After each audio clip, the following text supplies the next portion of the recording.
My name is Ahmed Karim. I was an imam who moved to the United States later in life. For years, I believed I had found my purpose and calling. But then, everything changed. My faith, my family, my entire life. Everything I thought I understood was turned upside down. To help you grasp what happened, I need to take you back to the year it all began, the year I turned 67. That was when the doctors gave me the devastating news. I had stage 4 pancreatic cancer. They told me my time was limited and that treatment would only offer a small chance of extending my life. I saw my illness as a test from Allah, much like the trial of the Prophet Ibrahim when he was commanded to sacrifice his son. I clung to my faith through every grueling chemotherapy session, whispering prayers as the medicine coursed through my veins. Each night, as I lay in bed, I prayed with all my heart, "If I die tonight, O Allah, let me meet you in peace." But my prayers were answered in a way I never could have imagined. One evening, after returning home from another exhausting chemotherapy session, I felt a tightness in my chest. At first I brushed it off as a cramp, but the discomfort quickly became unbearable. Soon I could barely breathe. Darkness closed in around me, and then everything shifted. I found myself watching the chaos unfold from above. Doctors and nurses surrounded my body, shouting orders, their hands pressing on my chest, trying to bring me back. But I was no longer in that body. I was floating above it, observing everything. It was surreal. Shouldn't my consciousness have stopped when my heart did? And yet I was fully aware. Is this death? I wondered. Am I about to meet Allah? Then I saw a light in the distance, warm, inviting, filled with an indescribable peace. As I moved toward it, familiar sounds surrounded me. My mother's lullabies, my father's evening prayers, echoes of Quranic verses. It was as if my entire life was unfolding before me. Stepping into the light, I felt a joy beyond anything I had ever known. Tears streamed down my face, not from pain, but from pure bliss. "Praise be to Allah who has brought me here," I whispered. But my peace didn't last. Suddenly the lush beauty around me began to wither. The trees blackened, their leaves crumbling to dust. The sweet fragrance of paradise was replaced by the stench of decay. Darkness swallowed everything, and then I heard it. The cries of men, women and children, their voices filled with suffering. And among them, one voice shattered my soul. It was my mother's. "Have mercy, have mercy," she screamed, and the agony in her voice tore at my heart. The darkness around me grew heavier, pressing down like a weight, leaving me trapped in a void where I couldn't tell up from down. Then, breaking the silence, a deep, resonant voice spoke, unlike any I had ever heard before. "Ahmed, everything will now be revealed." In the distance, I saw a throne, tall and imposing. Someone sat upon it, and as I moved closer, my knees buckled beneath me. It was the Prophet Muhammad, a figure I recognized instantly, but something was terribly wrong. His hands were bound in chains and his face was etched with sorrow. "This can't be real," I thought, panic rising within me. "Why is he here? Why is he bound?" Our eyes met and tears streamed down his face. The sight of his suffering shattered something deep inside me. "This must be a mistake," I cried out. "I am an imam. I've dedicated my life to serving Allah." But my words were swallowed by the oppressive darkness. An ancient, powerful voice echoed around the throne. "The time has come for you to know the truth, Ahmed." Before I could speak, a book fell from the sky, crashing to the ground with a force that sent tremors through the void. I recognized it immediately. It was the Quran. The pages began to flip on their own, guided by an invisible hand. The voice spoke again. "Who is Allah, Ahmed? Have you ever truly asked yourself that question?" The question hit me like a lightning bolt. What kind of question is that, I thought. Allah is the creator of all things, the most merciful, the most compassionate. But the voice persisted. "How do you know he is the creator? Have you ever truly thought about it?" A wave of panic washed over me. I had never questioned the nature of Allah before. I had always accepted it as the truth, passed down through generations. Generations of history unfolded before my eyes as images began to rise from the pages of the Quran. Scenes from the past came to life. I saw the Kaaba, but it was not as I had always known it. It was surrounded by idols. People gathered around it, burning incense, offering sacrifices, and calling upon names like Allat and Al-Uzza. "This is the Kaaba before Islam," the voice said. "Where was Allah among these gods?" The realization hit me like a tidal wave. Before Islam, the Arabs believed in Allah, but only as one God among many. My mind reeled as the voice continued, forcing me to confront questions I had never dared to ask. Suddenly, the vision shifted. I was in an ancient land, watching people worship a massive idol, its presence towering over them. They brought offerings, bowing before it in reverence. Inscribed on the idol was a name I recognized, Baal.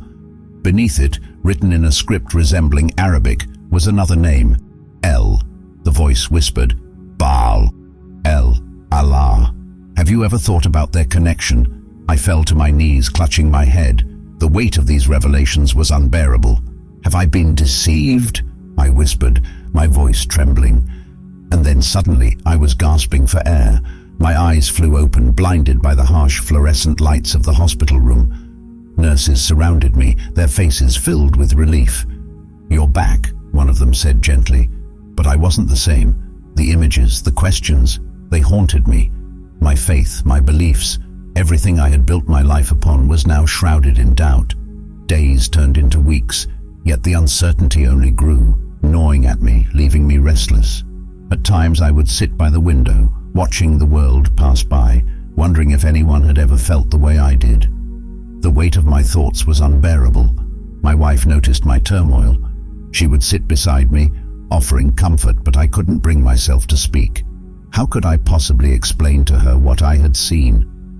One restless night, unable to sleep, I stepped outside into the garden. The cool night air brushed against my face, and above me, the stars stretched endlessly across the sky. As I stood beneath their quiet glow, memories of my life as an imam came flooding back. I remembered the first time I led prayers at our mosque in Baghdad, my hands trembling as I recited from the Quran. The community had placed their trust in me, looking to me for guidance, for answers. But now I had none to give. I thought of my grandfather, also an imam, who had first taught me to recite the Quran when I was just 6 years old. I could still see his weathered hands guiding mine across the pages as we sat in his study, the rich scent of cardamom coffee filling the air. "Remember, Ahmed," he would say, "Allah's words are perfect." But now those same words felt heavier than ever, burdened with questions I had never dared to ask before. I looked around the garden. The roses, carefully tended by my wife Fatima, reminded me of our old home in Iraq. We had a similar garden there, where our children would play after evening prayers. I could almost hear their laughter mixing with the call to prayer, echoing across the neighborhood. Tears welled in my eyes. What would they think if they knew? If they knew that their father, their imam, was questioning everything? The day we decided to leave Iraq was one of the hardest of our lives. The political situation had become unbearable, and several clerics had already disappeared. It was no longer safe. Fatima and I packed what little we could carry, said our tearful goodbyes to our extended family, and boarded a plane to America. The journey was terrifying, but we held on to our belief that Allah had a plan for us. In America, we built a new life. Our mosque became more than just a place of worship. It became a sanctuary for Muslim immigrants, seeking not only a place to pray, but a community to belong to. I counseled countless families struggling to adjust, always reminding them that faith was their anchor in an unfamiliar world. But now, the irony of my own crisis was not lost on me. I thought about the young people in our community who had come to me with their doubts. How many times had I dismissed their questions, telling them that faith required submission, not understanding? I remembered Sarah, a bright young woman who had stopped coming to the mosque after her questions about women's roles in Islam were met with stern disapproval. Had I failed her by not acknowledging her struggles? When I was first diagnosed with cancer, my faith only deepened. I saw it as a test, an opportunity to demonstrate unwavering trust in Allah's will. The community rallied around me, bringing food to Fatima, organizing prayer circles, even raising money for my treatment. Their love and support overwhelmed me. And now here I was, questioning everything. One memory in particular haunted me, a conversation with my oldest son, Kareem, just before my near-death experience. He had asked me why Allah would allow suffering if He was truly merciful. I had given him the standard response, that divine wisdom is beyond our understanding and that worldly pain is only temporary. But now, standing in the garden, I wondered, had my son's questions been more honest than my answers? The voice from my vision echoed in my mind. The question echoed in my mind relentlessly. How do you know He is the Creator? That single thought led me down paths I had never dared to explore. I began researching the pre-Islamic era, the Jahiliyyah, the so-called Age of Ignorance that we had always dismissed. But what if there was more to the story? I found myself secretly reading about ancient Semitic religions, the evolution of monotheism, and the historical context of the Quran's revelation. Each discovery felt like another crack forming in the foundation of my faith, and yet I couldn't stop searching for answers. Fatima noticed the change in me. She had always been my rock, but now she watched with growing concern as I spent hours in my study, surrounded by books that would have been forbidden in our previous life. She would bring me tea, resting her hand on my shoulder for a moment, her silence filled with unspoken questions she was too afraid to ask. The whispers in our community began. Why wasn't the imam leading prayers anymore? Why did he look so troubled? Some blamed it on the cancer treatments, while others speculated that America had somehow corrupted me. If only they knew the real battle was happening inside my soul. During this time, I began having long conversations with Dr. Thompson, my oncologist. She was a scientist who had seen countless patients grapple with their mortality. Something about her quiet confidence drew me in. One day, she shared her own story, how she had grown up in a strict religious household, but eventually found her way to a different kind of faith, one that embraced questions rather than feared them. The sleepless nights became more frequent.